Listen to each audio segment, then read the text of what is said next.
مرحبا بكم في حلقة جديدة من برنامج بستان كتب. يقولون المناسبة شرط. المناسبة أو أحد أهم أسباب التوقف عند الكتاب الذي سيكون ضيف هذه الحلقة هو المناسبة، هي تصريحات أو تبعات تصريحات التي جاءت في خطاب الرئيس الفرنسي إيمانويل ماكرون التي أدلى بها في 2 أكتوبر الماضي حول ما سماه الانفصالية الإسلامية، وهي تصريحات أثارت كثير من النقاش والحوار والنقد والاعتراض والأخذ والرد، سواء في فرنسا أو هنا في المغرب وفي المنطقة. طبعا لن نتوقف عند مضامين أو خطوط عريضة لهذه النقاشات والحوارات، ولو أنه اتضح كما كان متوقعا أنه هناك من سوف يتفاعل من منظور اختزالي شعبوي إيديولوجي، وهذا الأمر متوقع سواء هناك في فرنسا أو هنا طبعا، وهناك طبعا الموازاة مع ذلك هناك من سوف يتفاعل منظور هادئ ورصين ومعرفي وذوبي القصيد. والسادة مؤلف الكتاب الذي نتوقف عنده محسوبة على هذا التيار الذي يشتغل بشكل علمي باحتراسي ومنذ عقود وليس منذ أشهر أو سنوات. الحديث عن الأستاذة جوسلين سيزاري مؤلفة كتاب الإسلام à l'épreuve de l'Occident.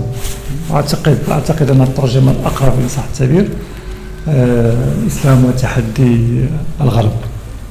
والأستاذة جوسلين سيزاري بالمناسبة من أوائل الباحثات اللواتي اشتغلن على موضوع الإسلام والمسلمون في الغرب، وخاصة غرب أوروبا الغربية وأمريكا. حتى أن هذا العمل بالمناسبة هو عمل نظري ونتيجة مجهود نظري طبعا ومجهود عمل ميداني، لأن تجولت بين مجموعة دول أوروبا الغربية وفي الولايات المتحدة الأمريكية. هي مدرسة في معهد الدراسات السياسية في إكس-أن-بروفونس في جنوب فرنسا، وتدرس أيضا في جامعة بيركلي وهارفارد. أشرت قبل قليل أنها اشتهرت بالاشتغال على هذه المواضيع منذ العقود، كما تشهد عليها مجموعة من المؤلفات سوف أطلب بعضها كما جاء في بيبليوغرافيا العمل صفحة 272. بالمناسبة العمل جاء في حوالي 290 صفحة وصدر عن دار لا ديكوفيرت الفرنسية. بعض عناوين كتب الأستاذة جوسلين سيزاري. 1994 بمعنى قبل أحداث سبتمبر 11، أحداث نيويورك واشنطن، أو طبعا قبل أحداث الربيع العربي، ألفت كتابا بعنوان إتر مسلمان أون فرانس، أن تكون مسلما في فرنسا، موسكي ميليتون أي أسوسياسيون، المساجد المناضلون والجمعيات. سنة بعد ذلك كتاب آخر بعنوان الإسلام أون أوروب. بعدين 1997 إتر مسلمان أون فرانس. وعمل أخرى مثل faut-il avoir peur de l'islam، هل يجب التخوف والخوف من الإسلام. الإسلام musulman républicain les jeunes l'islam et la France، صدر في بروكسل. كتاب هذا عن كتب، طبعا إضافة إلى الكتاب الذي نتوقف عنده هنا الإسلام à l'épreuve de l'Occident، لديها مجموعة من الدراسات شاركت فيها في أعمال جماعية. أذكر 3 أو 4 مثلا. European Islam a profile، هذا عمل جماعي حول الإسلام في أوروبا صدر سنة 2002. دراسة بعنوان Muslim Minorities in the West The Silent Revolution، الأقلية المسلمة في الغرب، الثورة الهادئة والصامتة. هذا في عمل جماعي أشرف عليه جون إكسبوزيتو، والباحث الأمريكي المرموق الذي اشتغل أيضا بالاشتغال على قضايا خاصة قضايا الحركة الإسلامية هنا في المنطقة. دراسة أخرى بعنوان مسلم وومن اند ويسترن يوروب من 1945 حتى اليوم، وهذه صدرت في موسوعة حول المرأة المسلمة أو المرأة في الثقافة الإسلامية. وأخيرا دراسة ضمن دراسات أخرى الإسلام فرنسي لي براتيك. هذا عن البيبليوغرافيا، وهي أعتقد حوالي 250 مرجعا من التي اعتمدتها الأستاذة جوسلين سيزاري في إنشاء هذا العمل القيم الذي يستحق التنوير. كما تشهد على ذلك فقط تأمل فهرس العمل جاء في 4 صفحات، وهو فهرس غني، لأنه قارئ الفرنسي يأخذ فيك على طبيعة المقاربة التي تبنتها الأستاذة جوسلين مقاربة كما نقول مركبة متشابكة وليست اختزالية أو أحادية وبالأحرى إيديولوجية كما هو سائد في أغلب ما يصدر عن الإسلام والإسلاميين والمجتمعات المسلمة هنا في المنطقة وفي أوروبا الغربية. في الفهرس مثلا هناك مقدمة وثلاث أبواب وتسع فصول. أبواب بعنوان الإسلام أوكسيدون لا ترانسفورماسيون ميتويال الإسلام والغرب لنقل التحول المتبادل.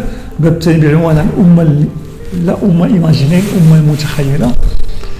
الباب الثالث بعنوان لي نوفيل فيغور دو لوتوريتي ميزيومان اون اوروب لنقل الرموز أو الأسماء الجديدة في السلطة الإسلامية أو المسلمة في الغرب.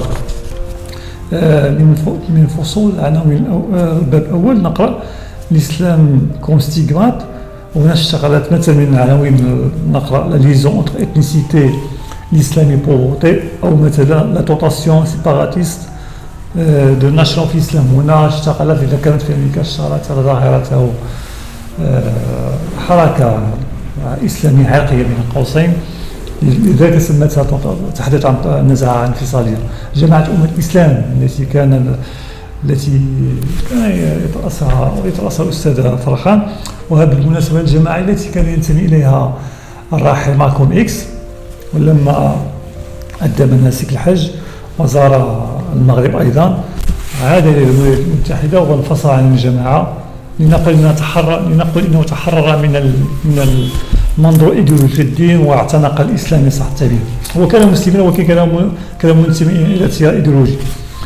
الفصل الثالث بعنوان لا سيكوريزاسيون دي براتيك إسلاميك انديفيدويل.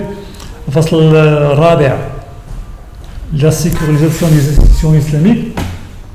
الفصل الخامس بعنوان لا كوميونيتي ابسولوتيزي دي بيروتان اي دي راديكو دو الإسلام التي تشتغل على جماعة دعوة التبليغ السلفيين الوهابية إلى آخره. الفصل السادس هنا يظهر في هذا الفصل مثلا يظهر تمييز الأستاذ جوسلين سيطري بأن اشتغلت على مجموعة من المواضيع قبل أوانها لأن هذه المواضيع هناك من يشتغل عليها اليوم ولكن اشتغلت عليها منذ على الأقل منذ عقدين. هذا الفصل عنوان لا كوميونيتي فيرتويال دو الإسلام سيغ انترنت تحدث عن الأمة الرقمية في العالم الرقمي الانترنت. آنذاك الكتاب بالمناسبة صدر قبل أحداث الربيع العربي واشتغل هذه المواضيع قبل أن يشتغل على اليوم حسب ما بعد أحداث الربيع العربي. الفصل السابع بعنوان دو ليدر بيروقراطيك وليدر باروسيال. هذه تتضمن إشارة سوف نتوقف عندها في الكتاب. الفصل الثاني بعنوان ليدر ترانسناسيونال اي بريديكاتور. وأخيرا الفصل التاسع بعنوان وفصل هام جدا هو زود الكتاب بعنوان ان رونوفو دو لا بونسي إسلاميك لنقول تجديد الخطاب الإسلامي أو تجديد الخطاب الديني في الشق الإسلامي. تضمن مجموعة مقالات منها أذكرها لأهميتها. لو رونوفو دو لا بونسي ليغال لا جوريسبرودونس دو لا مينوريتي. هنا تحدث ما سمي بفقه الأقليات الذي كان موضة بين قوسين رائجة في المنطقة.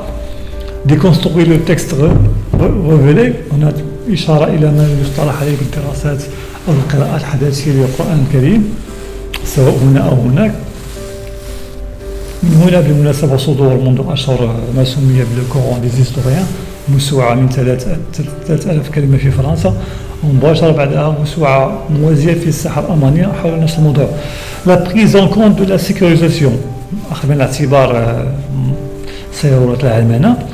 لا كيسيون دي دروا دو لوم الجهاد دي سكس لو ديالوغ انتيروليجيو حوار ما بين الأديان أو كما يقال حوار ما بين أتباع الأديان. وأخيرا ستاتيو دو لا بوستا. بخصوص الخاتمة جاءت بعنوان جاءت بعنوان استفهامي فيغ لا ريكونسيلياسيون انتر الإسلام وأوكسيدون. تطرح تساؤل الأستاذ جوسلين هل ممكن نتحدث عن المصالحة ما بين الإسلام والغرب. تضمنت 4 فصول. لو ميتا ديسكور سور الإسلام la diversité des 4 politiques et culturels dominants, ethnicité versus religion, وأخيرا les multiples facettes de l'islam mondial. أتوقف عند 3 إشارات في الكتاب. الصفحة 11 مثلا نقرأ Le climat d'extrême tension politique qui entoure la question de l'islam depuis le 11 septembre 2001 a fait converger les conditions de la recherche européenne et américaine en Europe, كما أشرنا أستاذ الشاطئ على الإسلام في الغرب في أوروبا الغربية وأمريكا. En Europe, l'islamophobie règne désormais et s'exprime de plus en plus facilement dans l'arène politique.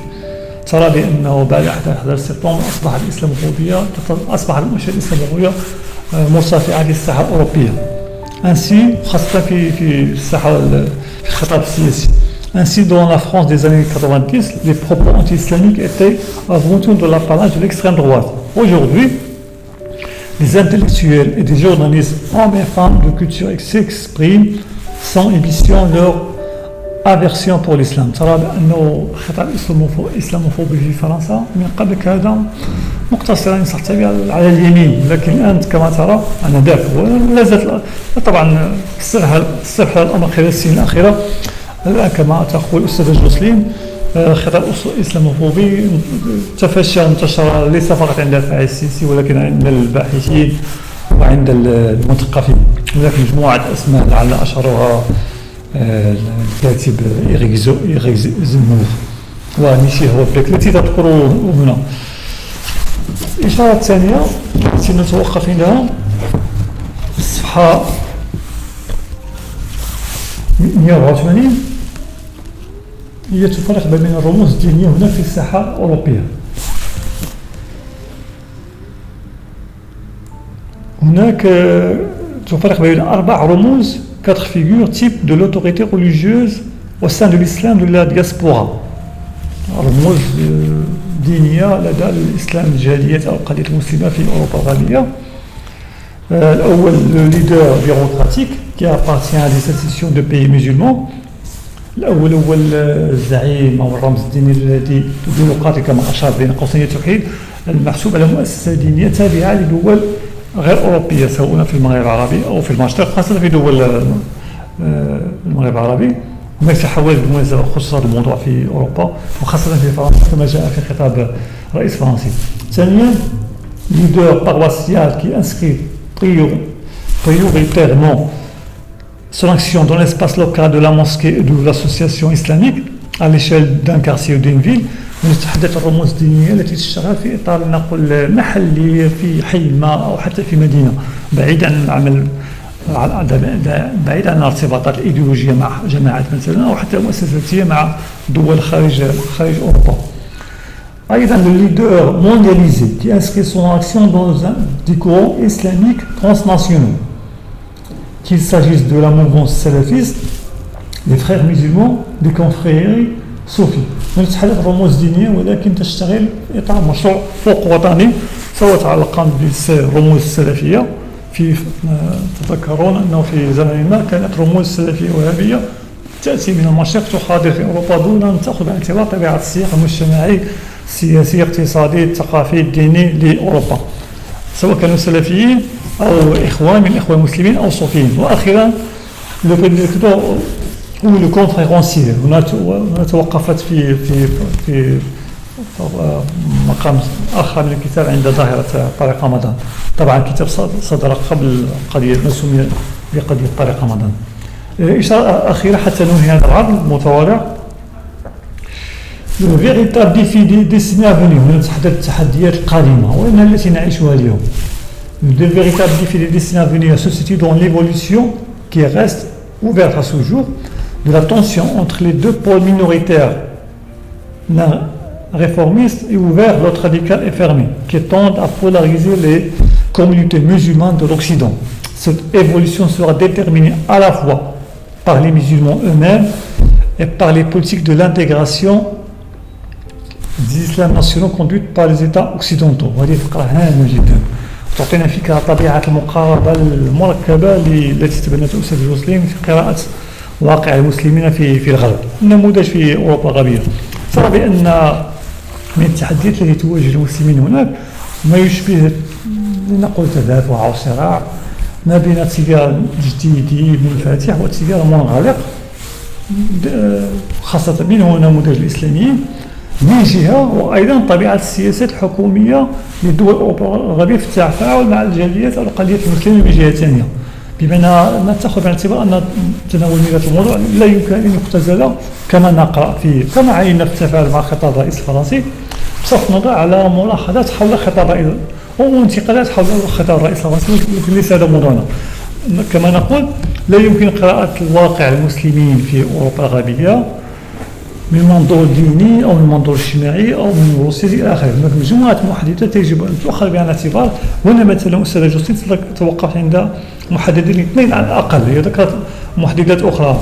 المحدد الخاص بالمسلمين، طبيعة الخطاب الديني، هل هو منفتح معتدل متسامح أو خطاب منغلق ومتشدد كما هو قائم اليوم، سواء مع رغم أن الخطاب المتشدد هناك أقلية ولكن يثير مشاكل.